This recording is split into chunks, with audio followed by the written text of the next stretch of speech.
before you immerse yourself in this deeply moving narrative of unwavering spirit, unexpected kindness, and triumphant return, remember to subscribe to our channel, like this video, and comment below with where you're tuning in from. Your support helps us share more heartwarming stories. The Single Dad's Last Dime, a coin given to a stranger, a life transformed forever.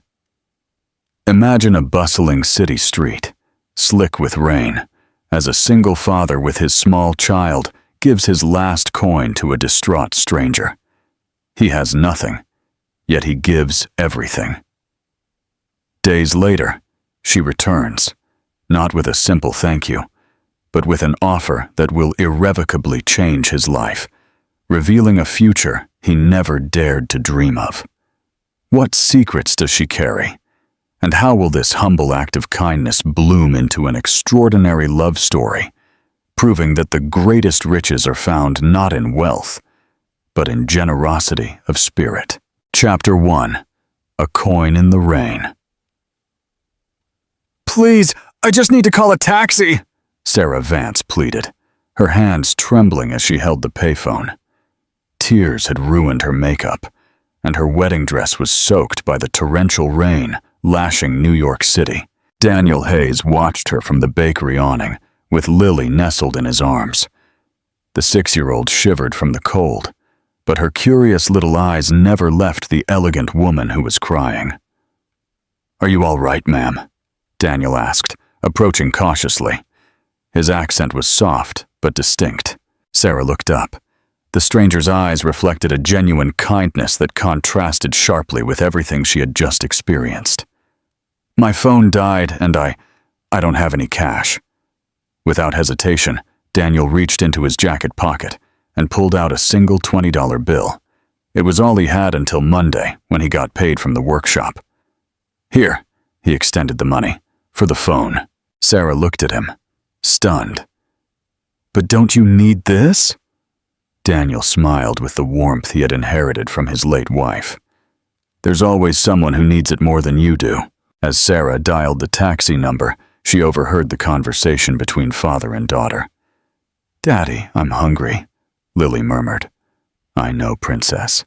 Tomorrow Daddy gets paid, and we'll buy sweet pastries for breakfast. Remember the one you like? The one with raisins, like Mommy used to make." Sarah felt her heart ache. This man had just given her his last bit of money. "The taxi will be here in 10 minutes, she said, handing him the phone back. How can I thank you?" "No need," Daniel replied, adjusting Lily more snugly in his arms. "Just take care, okay?" "My name is Sarah," she said, extending her hand. "Daniel Hayes, and she's Lily, my princess." The girl shyly waved her tiny hand. When the taxi arrived, Sarah got in, but turned back one last time. She saw Daniel and Lily walking away in the rain, the man shielding her with his jacket as she clung to his neck. Something about that image stayed with her forever. "Where are we going, ma'am?" the taxi driver asked. Sarah hesitated. She couldn't go back to the church where she had left Ethan Thorne stranded in front of 300 guests. She couldn't face her family yet. "Uptown," she murmured, "to the business district." During the ride, she couldn't get the man and his daughter out of her mind. The simplicity of his gesture, the purity of his kindness, contrasted brutally with the world of appearances and betrayals she had just escaped. 3 hours earlier, she had discovered Ethan passionately kissing Victoria, her best friend since college, in the church changing room. The wedding preparations, the expenses, the family expectations, everything had collapsed in an instant. "Love doesn't exist," Ethan had told her when she confronted him. "This is business, Sarah. Your dad understands. Why don't you?" But now, remembering the kindness in Daniel's eyes when he gave her that money, she knew she had been wrong. Love did exist. She had just seen it in its purest form, sacrifice without expecting anything in return. The taxi stopped in front of her apartment. Sarah paid the fare and went up to her penthouse, where 53 missed calls from her mother and countless WhatsApp messages from confused guests awaited her. She took off her wedding dress and let it fall to the floor. In the mirror, she saw herself, 34 years old, a successful architect, daughter of a wealthy family, and completely empty inside. She took the $20 bill she had kept in her purse. For Daniel, it represented the difference between his daughter having breakfast or not. For her, it wouldn't even buy a coffee at Starbucks. That night, as the rain lashed against her apartment windows, Sarah made a decision that would change her life. She had to find that man and give him back much more than a simple coin. On the other side of the city, Daniel tucked Lily into her small bed. The two-bedroom apartment was humble but clean, decorated with drawings the girl had made at school. Daddy, will the nice lady be okay? Lily asked before falling asleep. Of course, my love. Tomorrow will be a better day for everyone. Daniel turned off the light and watched his daughter sleep for a moment. 5 years had passed since they left Venezuela, leaving behind everything they knew. Olivia, his wife, had died due to lack of medicine, and he had promised to give Lily the life her mother couldn't have. His work in the workshop barely covered basic expenses, but he never complained. He had learned that happiness wasn't in what he had, but in what he could give. He never imagined that woman in the wedding dress would come looking for them, or that his life was about to change forever. What is the significance of Daniel's simple act of giving his last $20 to Sarah, despite his own poverty? How does Sarah's realization about the existence of love in Daniel's kindness challenge her understanding of her broken engagement? Share your insights in the comments. Chapter 2. Separate Worlds. Shared Struggles. On Monday morning, Sarah woke with a determination she hadn't felt in years. She ignored the 53 missed calls from her mother and went directly to her father's office in downtown New York City. Mr. Robert Vance greeted her with the contained fury of a patriarch whose empire had been shaken by his daughter's whims. "Do you have any idea of the humiliation you put us through?" he roared from behind his mahogany desk. "The Thorpes canceled 3 construction contracts." "3 contracts, Sarah," he added. "Dad, I'm not going to marry a man who cheats on me," Sarah replied calmly. "Especially not for business. Ethan is a good match. Men make mistakes, but they forgive. Your marriage would have secured the future of this company." Sarah stood up from the chair. "Then find another way to secure your future. I'm not going to be a bargaining chip." "If you walk out that door, don't expect a dime from me," her father shouted. "Not for your apartment, not for your whims, not for anything." "Perfect," Sarah said without turning. "It's about time I lived my own life." Meanwhile, in Harlem, Daniel faced his own crisis. Mr. George, the workshop owner, had called him in early. "Son, it breaks my heart to tell you this, but I have to close," the older man said, avoiding Daniel's eyes. "The building owner raised the rent 150%. I can't afford it." Daniel felt as if the ground had been pulled out from under him. "Isn't there another option? I can work for less. It's not about you, boy. You're the best mechanic I've ever had. But that's how things are in this country. The rich get richer, and we're screwed." That afternoon, Daniel packed his tools and walked to Lily's school. The girl ran towards him as always, in her impeccable uniform and her smile that lit up his day. "How was your day, princess?" "Good, Daddy. Miss Maria says I'm very good at math." "Like you." Daniel smiled, but inside he was crumbling. How was he going to tell her he was out of a job? During their dinner of rice and eggs, Lily noticed her dad was quiet. "Are you sad about the lady in the white dress?" Daniel looked at her, surprised. "Why do you say that?" "Because she was very sad too, like you are when you talk about Mommy." His daughter's innocent wisdom disarmed him. "No, my love, I'm just thinking about work, that's all. Are you going to be out of work like Andrew's dad? Daniel sighed. He couldn't lie to her. It's possible, Princess, but we'll get through this, as always. Lily got off her chair and hugged him. Don't worry, Daddy. I can help you. I can sell my drawings. That night, after putting Lily to bed, Daniel sat in the small living room and took out a notebook where he kept his accounts. Rent, utilities, food, Lily's school. With his savings, they had enough for 2 months, 3 at most if they tightened their belts. He opened his old laptop and started looking for jobs online. Automotive mechanic, 5 years of experience, valid documents. He typed it over and over again into different forms. The problem wasn't his experience. The problem was that many shops preferred not to hire immigrants, and those that did paid less than minimum wage. While filling out another application, he remembered the woman in the white dress. Sarah. He wondered if she had made it home safely, if she had sorted out her problems. Surely she had. People like her always found a way to get by. On the other side of the city, Sarah couldn't sleep.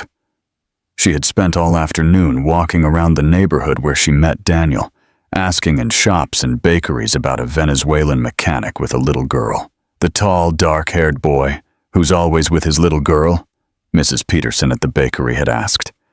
Oh yes, he's a very good man. He works at Mr. George's workshop, just 3 blocks from here. But when she got to the workshop, she found a for rent sign on the door. They closed 2 days ago, a neighbor told her. A shame. Mr. George had been there for 20 years. Sarah felt a pang of panic. What if Daniel had moved? What if she never found him again? She returned to her apartment with empty hands, but more determination. She had to find him, not just to give him back the $20, but because something in that encounter had shown her what truly mattered in life. She poured herself a glass of wine and sat by the window overlooking the city. New York City lights stretched to the horizon, each representing a life, a story, a struggle. For the first time in years, Sarah felt truly alive. What is the significance of Sarah's father disowning her, and Daniel losing his job in bringing them to a similar point of vulnerability? How does Sarah's determination to find Daniel reflect her newfound understanding of what truly matters in life? Share your insights in the comments. Chapter 3. The Search. On Tuesday, Daniel found a temporary job repairing appliances at a shopping mall. The pay was by the piece and barely covered daily expenses, but it was better than nothing. Daddy, why do you work at the mall now? Lily asked him while they had breakfast. Because sometimes you have to adapt, Princess. Like when we came to America, remember? Lily nodded. But then you found work at the workshop, and I'm going to find something better. You just have to be patient. The girl finished her cheese arepa and picked up her lunchbox. Daddy, when I grow up, I'm going to have a company, and I'm going to give you a job. Daniel knelt to her height and hugged her. You already have a job, my love. Your job is to study hard and be happy. As they walked to school, Daniel thought of his wife, Olivia. She always said that difficult times were just pauses before something better. He hoped she was right. He didn't know that a few blocks away, Sarah had parked her car and was watching them from afar, trying to muster the courage to approach. For the next 2 weeks, Sarah became an impromptu detective. Every morning, after fulfilling her architectural firm commitments, she drove south through Los Angeles, dressed in jeans and a t-shirt, very different from her usual designer suits. A Venezuelan mechanic with a little girl? Mrs. Evelyn asked at the corner store. Oh dear, there are many Venezuelans here. But a mechanic, let me think. Sarah had developed a routine.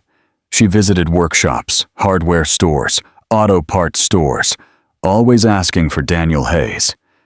Some looked at her with distrust. a clearly upper-class woman asking about an immigrant. But others, touched by her persistence, tried to help her. During these searches, Sarah discovered a world she had never known. She saw entire families living in rented rooms, children doing homework under streetlight because they had no electricity at home, Venezuelan mothers selling empanadas on street corners to support their children. You leave your country thinking it's going to be easy. Maria, a woman from Caracas selling empanadas in front of a school, told her. But here you also have to fight hard, though. Thank God, there's peace here. These conversations transformed Sarah.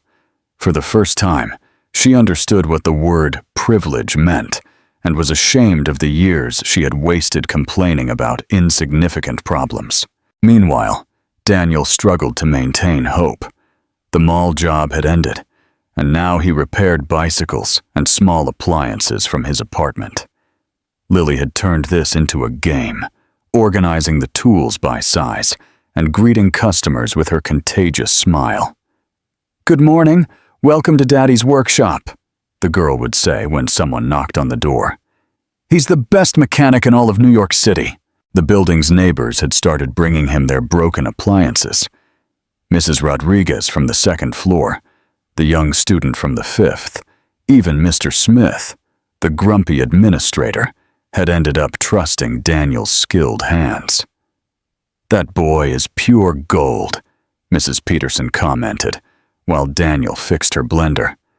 "And the girl is a sweetheart. You can tell he raised her well." But the income was insufficient. Daniel had started selling some of his more specialized tools to cover basic expenses. Every night, after putting Lily to bed, he would check job offers online, send resumes, and pray for an opportunity. On Thursday of the third week, Sarah finally had a stroke of luck. She was at a hardware store in the Astoria neighborhood. When the owner told her, "Daniel Hayes? Of course I know him. He comes to buy parts now and then. He lives nearby. But he's not working at any shop now. I think he's on his own." Sarah's heart raced. "Do you know where I can find him?" "Not exactly. But go to Mrs. Peterson's bakery where you said you met him. She knows everyone in the neighborhood." Sarah ran to the bakery. Mrs. Peterson, a woman in her 60s with a flowered apron, greeted her with curiosity. "Are you the lady who's been asking about Daniel?" she asked with a mischievous smile. "I've heard about you." "Do you know him?" Sarah asked nervously. "Of course, dear. That boy is a good man. Always polite, always respectful, and the girl is charming. They come here on Sundays to buy sweet pastries. Could you tell me where he lives?" Mrs. Peterson studied her carefully. "That depends. What do you want with him? Because that man has suffered enough already for people to come bothering him." Sarah sat on one of the plastic chairs in the bakery. "He helped me a few weeks ago. He gave me his last money when I needed it. I want to return the favor." "Uh-huh." Mrs. Peterson poured 2 cups of coffee. "And what kind of favor?" "I don't know exactly. I know he's out of a job. Maybe I can help him find something." The older woman observed her for a long silence. "Look, dear, Daniel isn't one to accept handouts. He's very proud. If you're going to just offer him money, you'd better not look for him." "It's not charity," Sarah protested. It's justice." Mrs. Peterson smiled. "On Sundays he comes with the girl to Central Park, around 3 in the afternoon. They feed the pigeons and she plays on the swings." Sarah felt a mix of relief and panic. She finally knew where to find him. But what was she going to say? How would she approach a man she barely knew, but who had occupied her thoughts for weeks?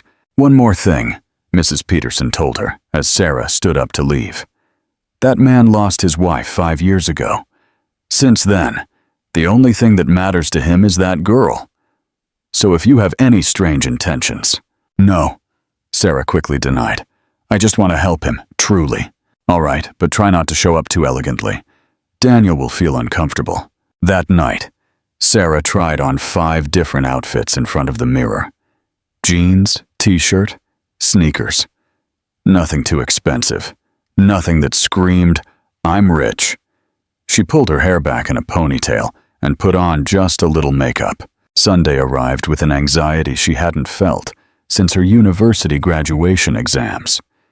She drove to Central Park and parked a block away. From afar, she saw them.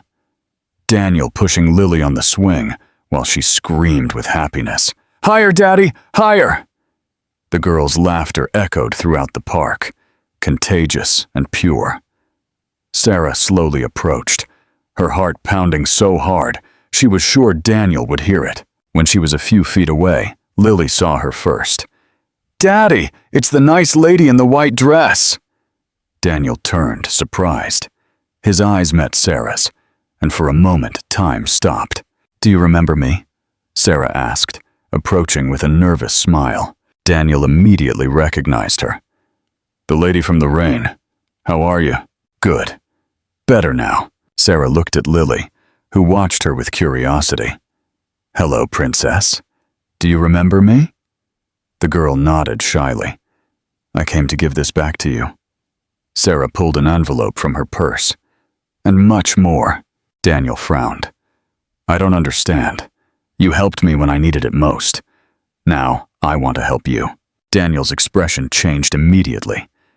"It wasn't a loan, ma'am. It was a gift. You don't have to give me anything back." "Please, boss," Sarah insisted. "At least let me treat you to lunch." Daniel was about to refuse, but he saw the hope in Lily's eyes at the promise of a meal out. It had been months since they could afford that luxury. "Just lunch," he finally said. "Nothing more." Sarah smiled, feeling she had just won the first battle of a war she didn't even know she was fighting. How does Sarah's meticulous search for Daniel and her observations of his life transform her understanding of privilege and struggle? What is the significance of Mrs. Peterson's advice about Daniel's pride and his wife's past? Share your insights in the comments. Chapter 4. The Reunion. The restaurant Sarah chose was modest but cozy. A family-friendly place in Greenwich Village, where they served homemade food at reasonable prices. She had made sure Daniel wouldn't feel uncomfortable. "What do you want to eat, Princess?" Sarah asked Lily as they reviewed the menu. "Can I have chicken?" the girl asked, looking at her dad for approval. "Of course," Sarah replied before Daniel could object. "And for dessert, how about ice cream?" Lily's eyes lit up. She hadn't had ice cream in weeks. During lunch, the barriers slowly began to come down. Lily, with the naturalness of children, began to tell Sarah about her school, her friends, and how her dad had taught her how to fix things. "My dad's the best mechanic in the world," the girl declared with absolute conviction. "He can fix anything that breaks." "Really?" Sarah smiled. "My car's making a really strange noise. Maybe your dad can help me." Daniel, who had been mostly silent, looked at her with suspicion. "What kind of noise?" Sarah improvised. "Like how do you say it? A squeak when I brake." "That could be the brake pads," Daniel explained, relaxing a little as he talked about something he knew well. "How long since you had maintenance done?" "Too long, to be honest." Lily finished her ice cream and moved closer to Sarah. "Why were you crying that day in the rain?" The girl's direct question took Sarah by surprise. Daniel tensed, but Sarah decided to be honest. "Because I was going to marry a man who didn't truly love me," she explained in simple words. "And I realized it right before the wedding." "And are you better now?" Lily asked, with that innocent wisdom children possess. "Yes, much better. Your dad helped me remember that there are good people in the world." Daniel shifted uncomfortably in his chair. "I didn't do anything special."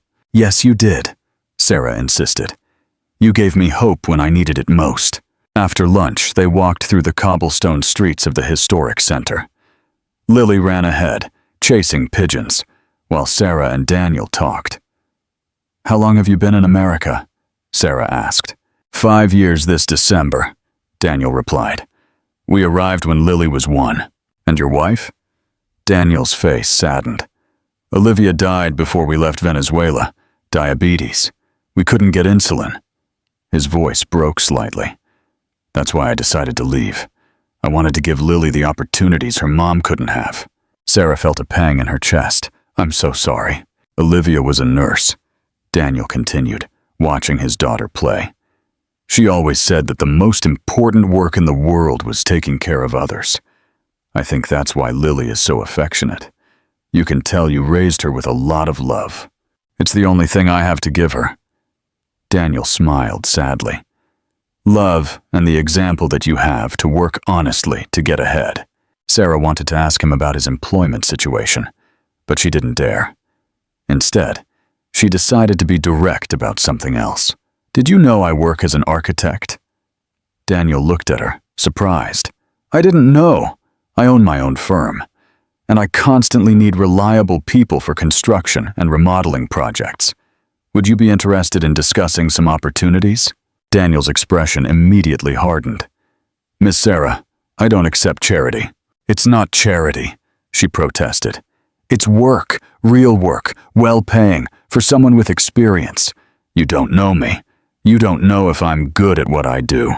Your daughter says you're the best mechanic in the world, and children don't lie. Despite the tension, Daniel smiled.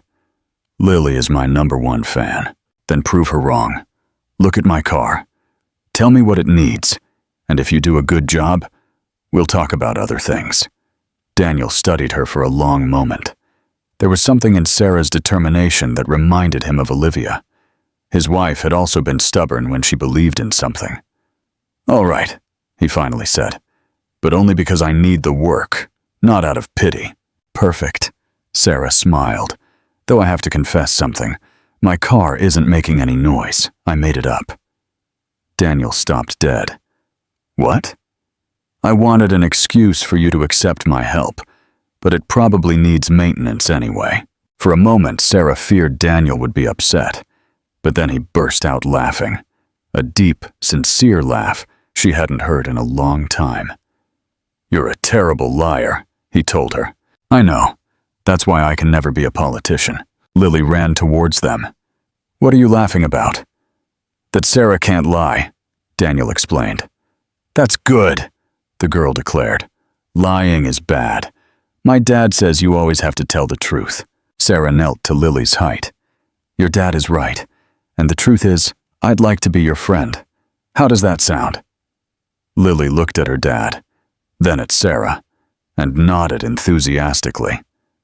As they walked back to the park where Sarah had left her car, she couldn't help but feel that something fundamental had changed in her life. For the first time in years, she had a purpose that went beyond her own problems. When Daniel opened the hood of her car, he whistled softly. This car is impeccable, he said, checking the engine. Master Mechanics keeps it maintained. He knows what he's doing. I take it to the dealership religiously, Sarah admitted. But maybe you can do it better and cheaper. Daniel closed the hood and looked directly into her eyes. Why are you doing this? Why are you looking for Maus for me? Sarah thought about lying, about giving a simple, safe answer, but Lily's words resonated in her mind. Lying is bad. Because that night in the rain, you saved me. You didn't just give me money for the taxi, you gave me something more important. You reminded me that selfless kindness exists, and I want to give it back to you. I didn't save you, I just— Yes, you did, Sarah interrupted him. And I'm not going to take no for an answer. Daniel looked at Lily, who was playing with the car keys, completely oblivious to the moment's significance. All right, he finally said, but we do this properly. No special favors. Honest work for fair pay. Honest work for fair pay, Sarah repeated, extending her hand. As they shook hands, both felt an electric current that neither dared to mention. At that moment, neither imagined they had just taken the first step towards something that would change their lives forever. How does Sarah's confession about her faked car trouble and Daniel's reaction signal a shift in their dynamic? What is the significance of their handshake deal and the terms they agree upon? Share your insights in the comments. Chapter 5. building bridges. For the next 3 weeks, Sarah developed a special skill for finding things that needed repair. First, it was her car, which indeed had some minor issues that Daniel fixed perfectly. Then, her apartment door that creaked. After that, her office's air conditioning. And finally, her friend Jessica's house's electrical system. "It's incredible," Jessica told her while Daniel worked on the electrical panel. "Where did you find this mechanic? He's super professional and charges half of what the other guy did." Sarah smiled, proud. "He's good, isn't he?" Each job gave Daniel confidence and renewed hope. His income had stabilized, though he didn't know that Sarah had personally spoken with each client to ensure the work was genuine and well-paying. "Daddy's happier now," Lily commented to Sarah one Tuesday afternoon as they did homework together at the dining table. "He doesn't stay up late anymore, looking worried at the computer." Sarah had begun spending afternoons at Daniel's apartment, officially to supervise some minor maintenance work, but in reality, because she had developed a genuine affection for the father-daughter routine. "You know what I like about your house?" Sarah asked Lily. "What? That everything here is made with love? In my apartment, I have many beautiful things, but I don't feel the warmth I feel here." Lily looked at her with those big, intelligent eyes she had inherited from her father. "Why don't you come live with us? My dad cooks really well, and I can teach you how to play checkers." The girl's innocent question took Sarah by surprise. Without realizing it, she had fallen in love with that simple life, full of meaning. That night, as Daniel prepared dinner, Sarah observed his movements in the small kitchen. There was a natural elegance in the way he chopped vegetables, seasoned meat, and carefully served the dishes. "Where did you learn to cook so well?" she asked him. "Olivia taught me," he replied without turning. "She used to say that a man who couldn't cook was an incomplete man. She was very wise. She was perfect." Daniel stopped, the knife suspended in the air. "Sometimes I'm afraid I'll forget her voice. I can no longer remember exactly what she sounded like when she laughed." Sarah approached and gently placed her hand on his shoulder. "But you can remember her love, and that's what matters." Daniel turned to her, and for a moment their faces were inches apart, the air filled with a tension neither of them expected. "Sarah, Daniel began to say. "The food's burning!" Lily shouted from the living room, breaking the moment. Daniel quickly turned back to the stove, confused by what he had just felt. During dinner, the conversation flowed naturally. Lily told them about her science project. Sarah shared funny stories about her more eccentric clients, and Daniel talked about his plans to get more specialized tools. "You know what I dream of?" Daniel asked while they washed dishes. "Someday, having my own workshop. Small, but mine, where Lily can come after school and do her homework while I work." "It's a beautiful dream," Sarah responded. "Unrealistic. With what I'm earning now, maybe in 5 years I can save enough for the down payment." Sarah wanted to tell him that she could help make that happen much sooner, but she knew Daniel would refuse. His pride was one of the things she admired most about him, but also the most frustrating. That night, after putting Lily to bed, they sat on the small apartment balcony with cups of coffee.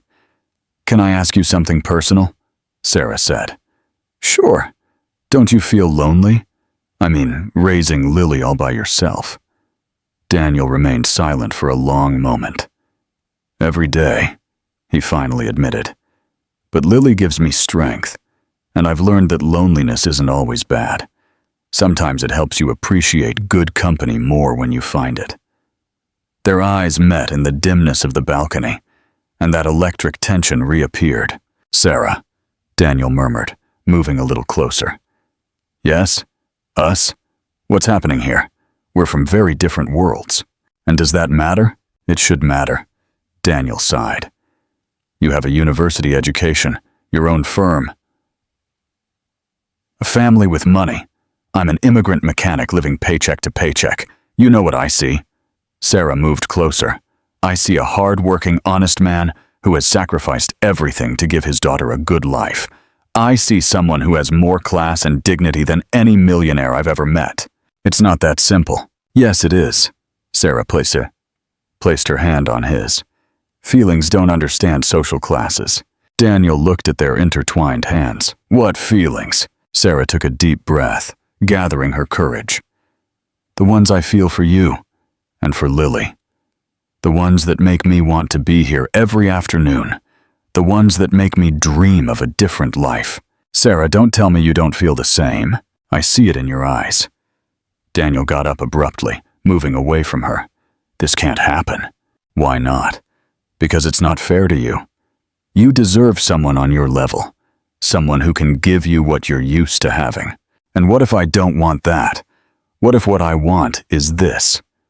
Sarah gestured around. A real family. True love. A meaningful life. You talk like that now, but when the novelty wears off... It's not a novelty. Sarah stood up, frustrated. Do you think I've spent a month coming here every day on a whim? Do you think I wake up every morning thinking about you because I'm bored? Daniel looked at her, seeing the genuine passion in her eyes, the determination in her voice. Daniel, Sarah continued softly, when I met you, I was lost. I had everything a woman is supposed to have to be happy, but I felt empty. With you, and with Lily, I've found something I didn't know existed. What? A home?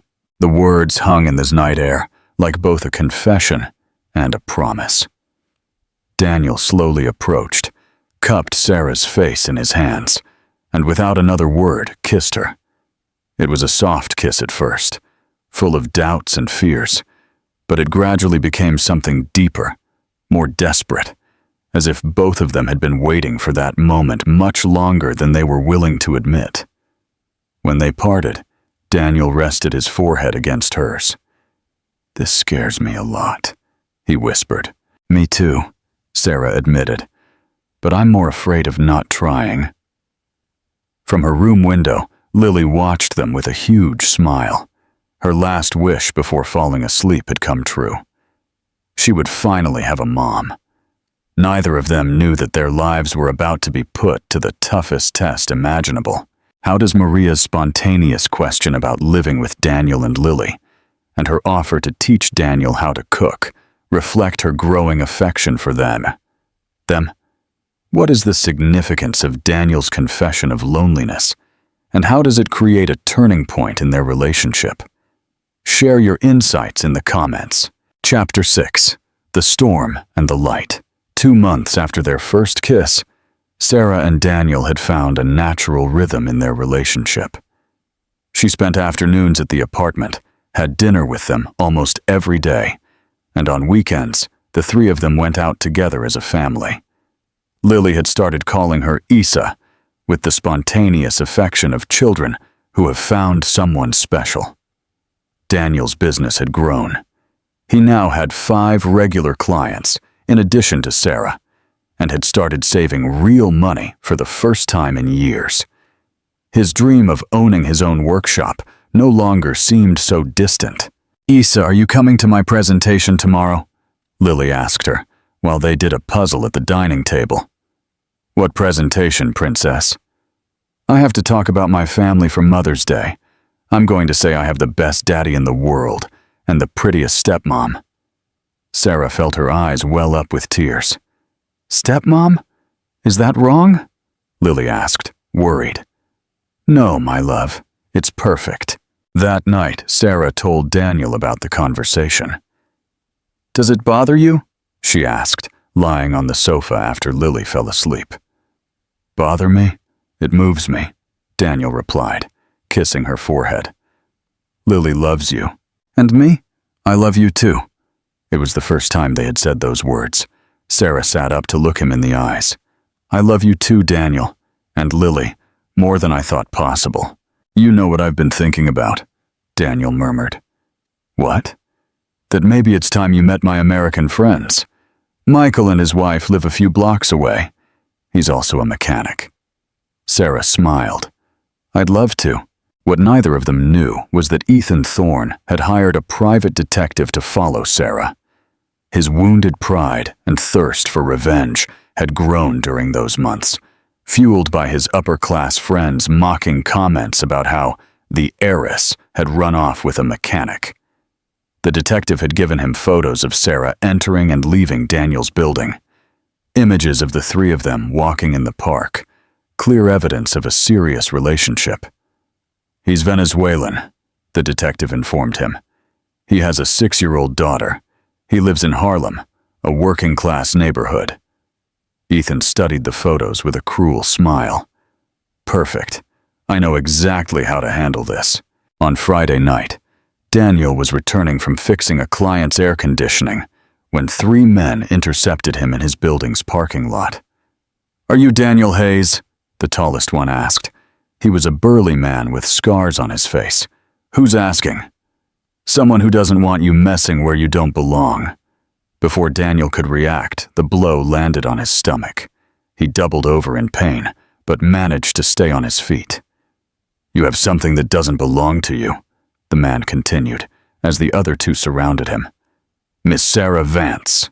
"I don't know what you're talking about," Daniel lied, trying to buy time. "Don't play dumb. We know you're with her, and that's going to end today." The blows were systematic and painful, but not lethal. The men knew exactly what they were doing. "This is a message," they told him, as Daniel lay on the ground. "Stay away from Miss Sarah, or next time your daughter will be the one getting a visit." The threat against Lily was like ice in Daniel's veins. "Don't you dare touch her!" "That depends on you. If we see you near Sarah again, if she comes to this building, if you look for her, well, accidents happen, especially with children." Daniel struggled to sit up, wiping the blood from his lip. "Who sent you?" "Someone who can make your life very difficult. America is big, but not big enough to hide from us." The men left, leaving Daniel bruised and terrified.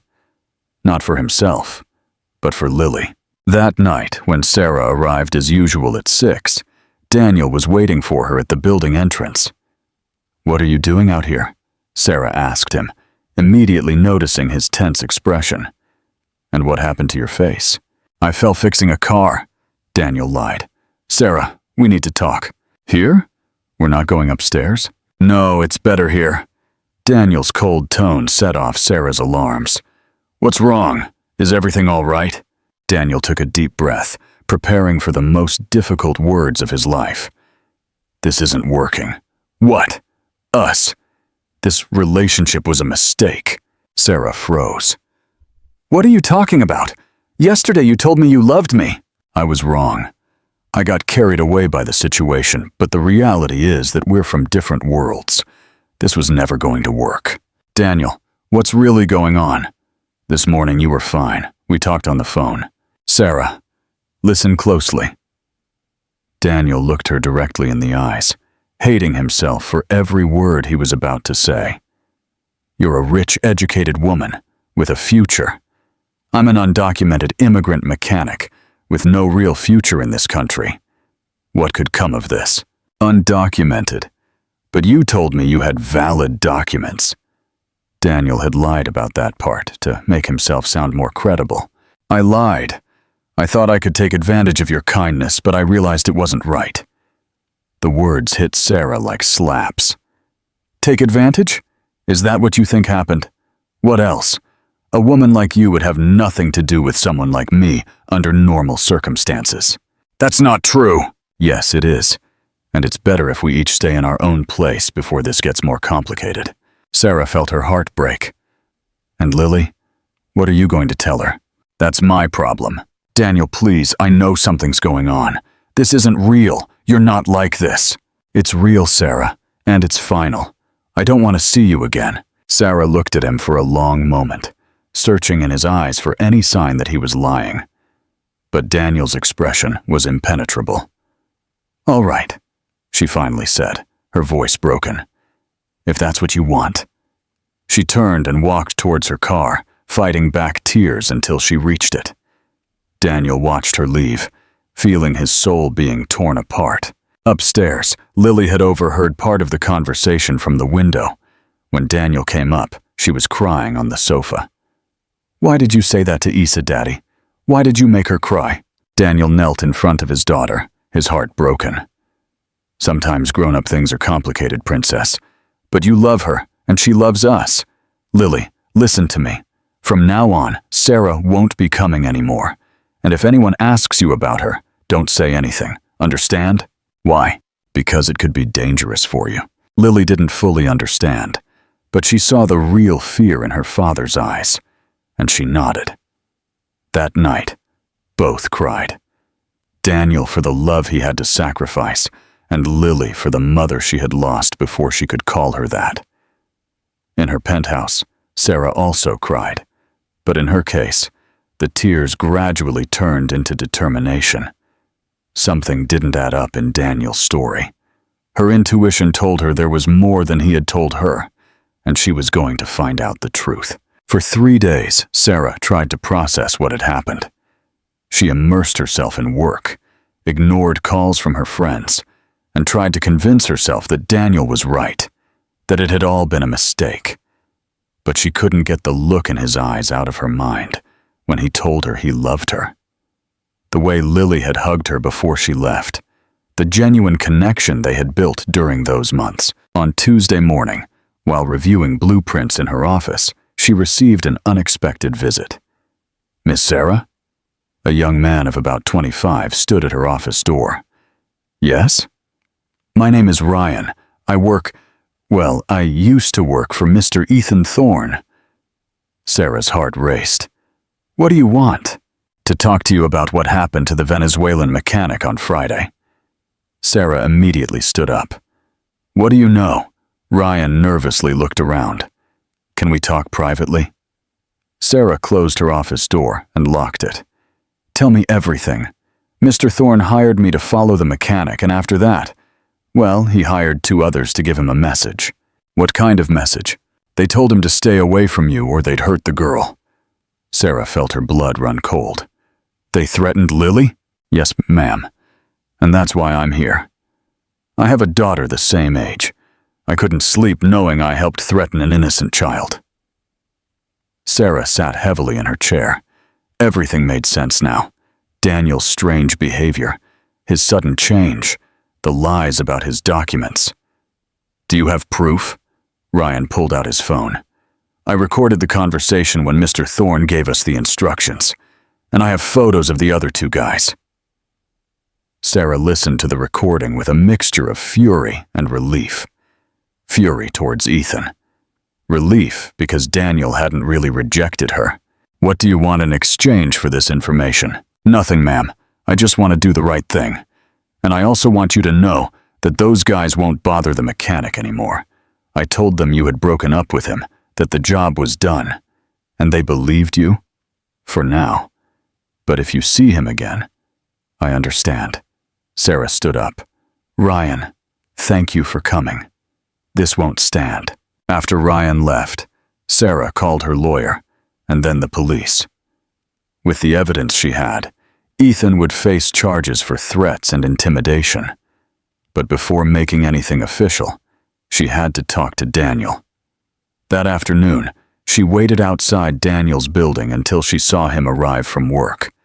When he saw her, his expression immediately hardened. "I told you I didn't want to see you again," he said, trying to walk past her. "Ryan came to see me," Sarah said, not moving. Daniel stopped dead. "Who?" "One of the men Ethan hired to follow you. He told me everything." Daniel's shoulders slumped. "Sarah, you have to leave. If they see you here, nothing good will come of it. Ryan told them we had broken up, that the job was done. That doesn't mean it's safe." "Daniel, look at me."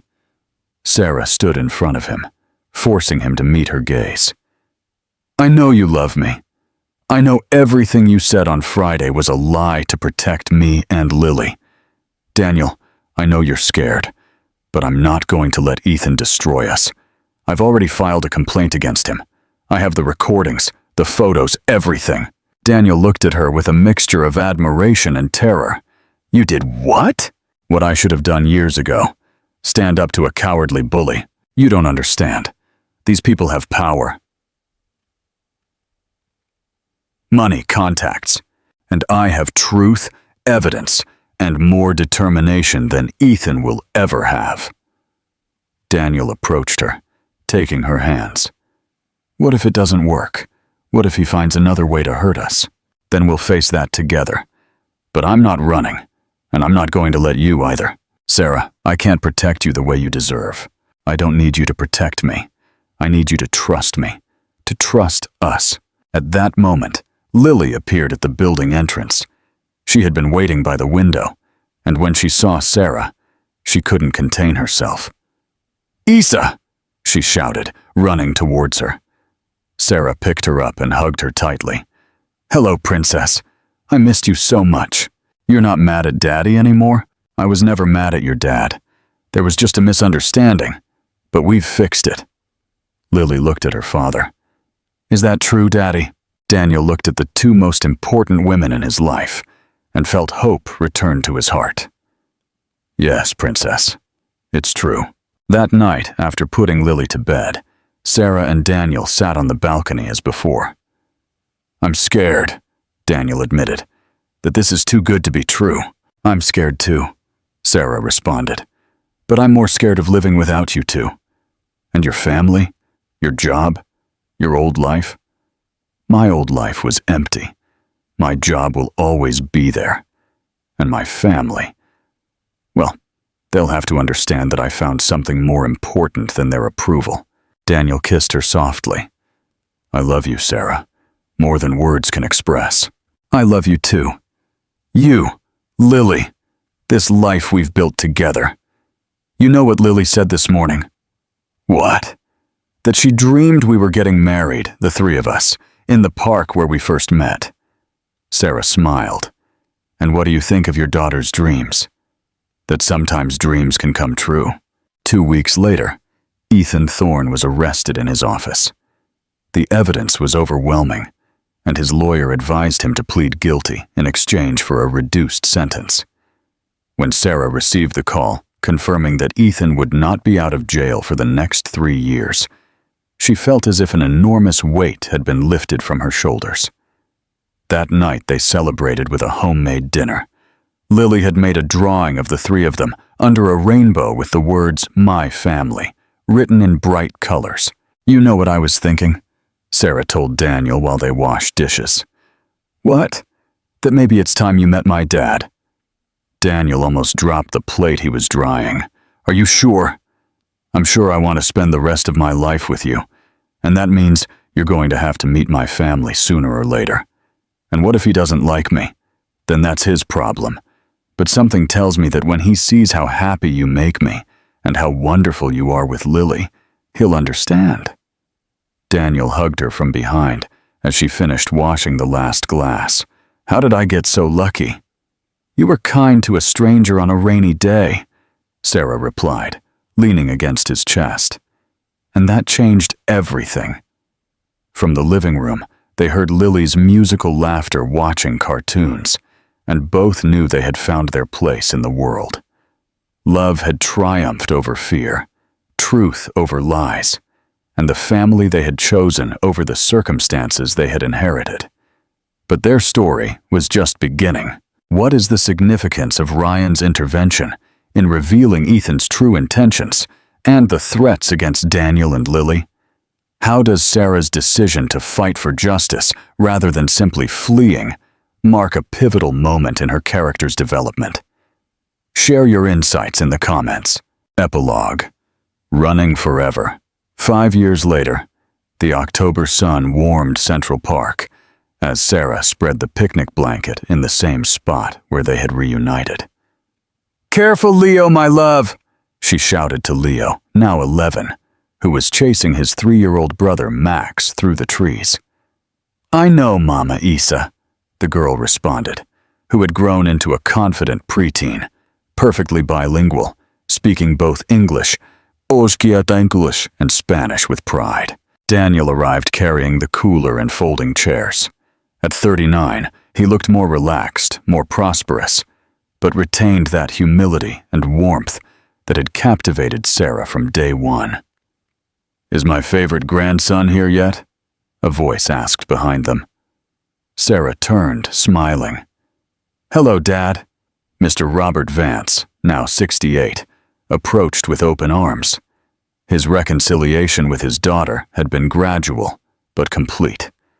Max had won him over the moment he saw him, and now the proudest grandfather in New York City never missed an opportunity to show off his grandchildren.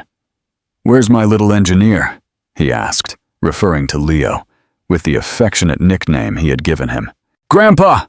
the boy shouted, running towards him with outstretched arms. Daniel watched the scene with a smile. It still seemed incredible to him how much his life had changed. Hayes Miller Auto, his workshop, was now the most recognized in the sector, employing 15 mechanics, most of them immigrants Daniel had personally trained. Sarah managed the administrative side and had developed a microcredit program to help other immigrant entrepreneurs. "What are you thinking about?" Sarah asked him, approaching. "Everything that's happened. Sometimes I can't believe this is real." "Do you regret anything?" "Only one thing." Daniel hugged her by the waist. "Taking so long to ask you to marry me." Sarah laughed. "It took you exactly 8 months. Not bad. It should have been 8 days. "Daddy, Mommy, come play soccer!" Lily shouted from the impromptu field she had set up with 2 sweaters as goals. "Come on, Grandpa!" Max pulled Robert by the hand. "You and I against everyone." "That's not fair," Lily protested. "There are only 2 of you." "But I have experience," Robert replied with a mischievous smile. "And Leo has speed." As they played, Sarah and Daniel sat in the chairs watching. It was hard to imagine that 5 years ago, their worlds had been so far apart. "You know what Lily told me yesterday?" Sarah commented. "What?" "That she wants to study mechanical engineering like her dad, but specializing in renewable energy." "That girl is going to change the world," Daniel said proudly. "Both of them are going to change it. Leo is already obsessed with building things." Speaking of building, Daniel pulled some papers from his pocket. The final permits for the second branch of the workshop arrived. Sarah looked at them excitedly. "Finally! When do we start?" "Next week. Michael is going to manage the new branch." Michael, Daniel's cousin, had arrived in America 2 years ago with his family. Daniel had offered him a job immediately, and now he was his partner and right-hand man. "I like that you gave him that opportunity," Sarah said. "His story reminds me of yours when you arrived. Everyone deserves a second chance." "I even had a third and a fourth." A soft drizzle began to fall, the same rain that had brought them together 5 years ago. The children ran towards the blanket while Robert followed them, laughing as if he were 20 years younger. "Rain!" Leo shouted, holding out his hands to catch the drops. "I like the rain," Lily declared. "If it hadn't rained that day, you two would never have met." Sarah and Daniel exchanged a knowing glance. "It's true," Daniel said, taking something from his pocket. "And that's why I always carry this." It was the $20 bill, the same one he had given Sarah that afternoon. She had given it back to him at their first reunion, and he had kept it as a good luck charm all these years. "You still have it?" Sarah asked. "Always. It reminds me that the smallest gestures can change entire lives." Lily approached, curious. "What's that, Dad?" "It's the money I gave your mommy the day we met. Can I see it?" Daniel handed it to her. Lily examined it carefully as if it were a treasure. "It's very small," she observed. "But very powerful," Sarah added. "You know what I learned from that $20 bill?" "What?" "That sometimes giving the little you have can give you back everything you need." Leo snuggled between Sarah and Daniel. "Do I have a magic coin too?" "You have something better," Daniel told him. "You have a family that loves you. And that's magic?" "It's the most magical thing in the world," Sarah replied, kissing his little head. Robert approached them, a little wet but happy. "You know what? I think this is the first time I've ever liked the rain." "Why, Grandpa?" Lily asked. Because you all have taught me that rain doesn't always bring sadness. Sometimes it brings blessings. As they gathered their picnic things, the rain gently intensified. But no one was in a hurry to leave. They stayed a moment longer, the 5 of them under the small roof of the park gazebo, watching the drops fall. "You know what?" Sarah told Daniel. "What?" "I have something to tell you." Daniel looked at her, intrigued. "What?" Sarah smiled mysteriously and placed his hand over her belly. "That Lily is going to have a little sister." Daniel's eyes filled with tears of happiness. "Seriously?" "Seriously!" Lily, who had overheard, shouted with excitement. "I'm going to have another little sister." Leo, not fully understanding, but caught up in the joy, also shouted and clapped. Robert approached and hugged his daughter. "Congratulations, dear. Every day you show me that you made the right decision." "What decision, Dad?" "Running away from that wedding 5 years ago." Everyone laughed, and Daniel hugged his complete family. In the distance, the sun began to peek through the clouds, creating a perfect rainbow over the park where it all began. As they walked towards the cars, Lily took Sarah's hand. "Mama Isa, are you going to tell my new little sister the story of the $20 bill?" "Of course, love. And I'm also going to teach her that happy endings exist when you have the courage to believe in them. And that rain is good? And that rain is very good." That night, as they tucked the children into bed, Leo asked, "Dad, will my new little sister be magic too?" "All sisters are magic," Daniel replied. "But this one is going to be special because she's going to be born into a family that already knows what true love means." When they finally were alone, Sarah and Daniel sat on their balcony, now the balcony of their own home they had bought together, watching the city that had united them. "You know what I think is incredible?" Sarah said. "What?" "That it all started because a stranger decided to be kind to a stranger, and that stranger decided to come back to say thank you, and that both had the courage to believe in something that seemed impossible." Daniel kissed her softly. "I love you, Sarah Miller, and I love you, Daniel Hayes." In the neighborhood where it all began, a small plaque on Mrs. Peterson's bakery read, "Here began a love story that reminds us that generosity of heart is the most valuable currency in the world." The story of Daniel and Sarah had become a local legend, inspiring others to believe in the transformative power of small acts of kindness. And every time it rained in New York City, the people in the neighborhood smiled, remembering that sometimes storms only come to clear the path to our true home. The $20 bill now rested in a special box on the nightstand, waiting for the day they could tell their new daughter the story of how the greatest love of their lives had begun with the smallest gesture in the world.